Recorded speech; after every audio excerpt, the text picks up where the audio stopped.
kaya kong tiisin lahat ng hindi magagandang nangyayari.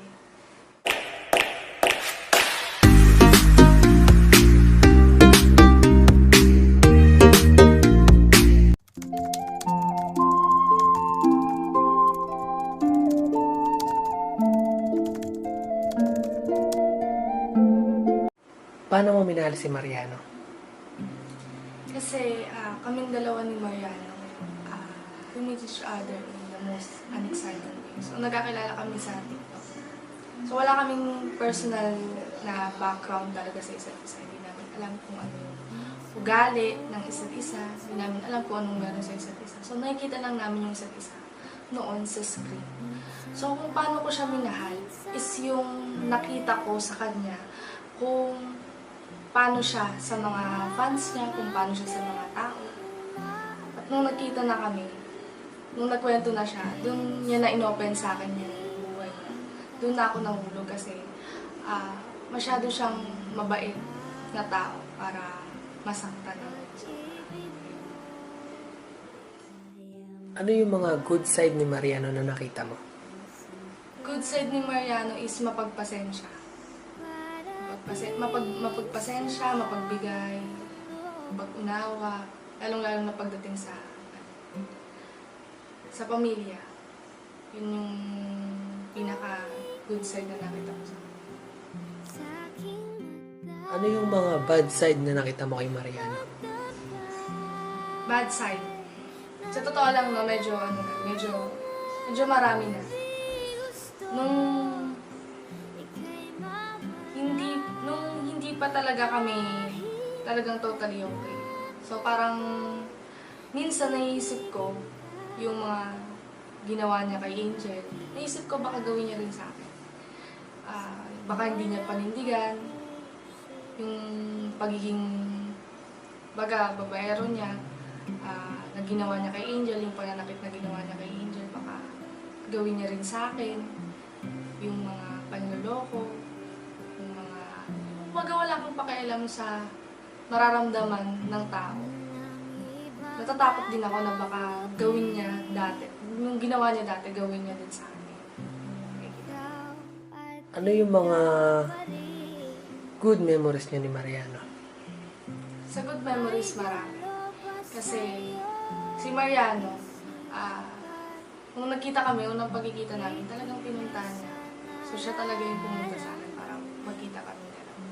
Tapos yung mga pamamasyal namin sa kung ano-anong lugar, sa iba't ibang lugar, tsaka yung mga corny niyang jokes kapag magkasama kami. Ayun. Ano yung pinaka-worst memory na nangyari sa inyo?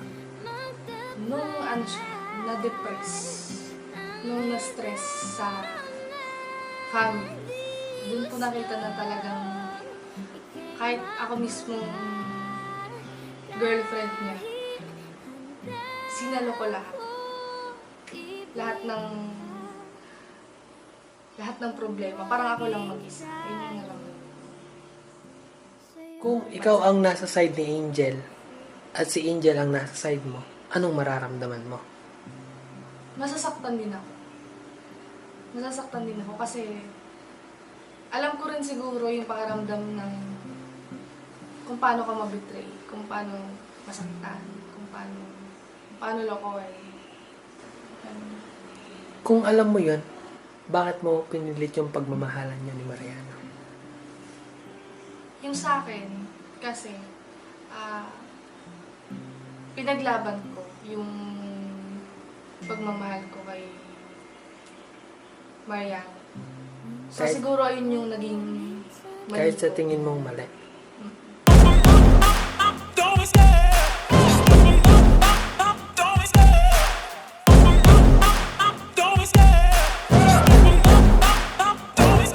I love the chase and the hunt, and I set the pace when I'm running. I always take what I want and I always give it 100. Don't need a bank, no I'm funded. Play the game like it's nothing. I'm always thankful for something. Don't take for granted, stay humble. Now wake up, it's time to look at the enemy. Look in the mirror if he is no friend to me. It's not working out, maybe it's the chemistry. It's time to break up so I can make a better me.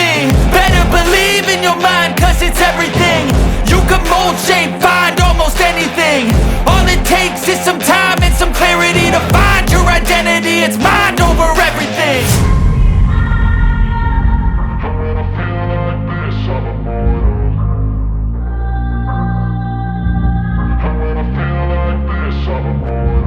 And when I feel like this, I'm immortal. When I feel like this, I'm immortal. When I feel like this, I'm immortal. When I feel like this, I'm immortal. Don't stop, just don't stop.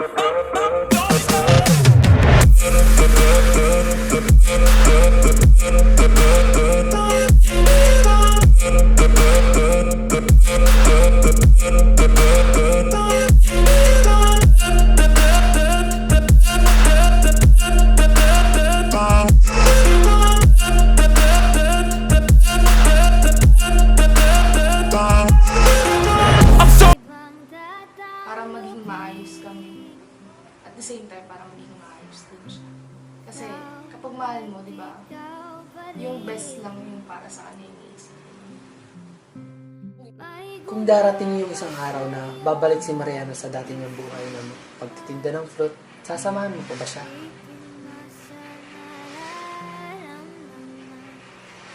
Depende kasi sa sitwasyon. Kasi mas maraming magandang way para mas maging maganda yung future namin. Pwede din akong mag-work, pwede ko din siyang tulungan. Pero depende pa rin talaga depende pa rin sa sitwasyon. Kung saan siya magiging maayos. Siyempre, kung saan din siya magiging masaya. Depende pa rin sa sitwasyon niya. Kung ano yung gusto niya talagang piliin, kung ano talaga yung choice niya. Kasi ang tao naman, hindi mo naman mapipilit kung ano yung gusto niya talagang tahakin sa buhay. So kung sinet mo siya yung standard niya na ito na yung gusto ko, pero hindi naman siya masaya, wala akong magagawa. So, depende pa rin sa sitwasyon.